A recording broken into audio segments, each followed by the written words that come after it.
Gratter scrupuleusement le sol pour s'immerger dans le passé. Des kilos de terre extraits, transportés pour en révéler les mystères.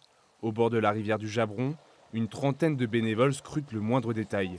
Des objets minuscules qui témoignent de 50 000 ans d'histoire.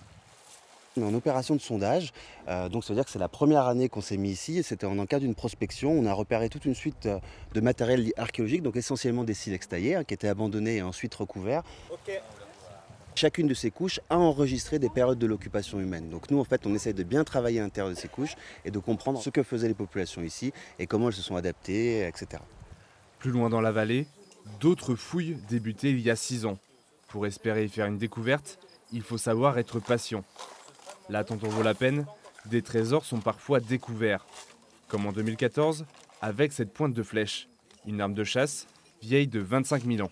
C'est à la fois la plus ancienne qu'on connaisse aujourd'hui dans le monde de ce type d'arme, c'est-à-dire os plus barbelure en silex, et un des plus beaux témoignages, un des mieux conservés de quelque chose qu'on pense être une des armes caractéristiques du Paléolithique supérieur en Europe. Les réponses surgissent et posent sans cesse de nouvelles interrogations.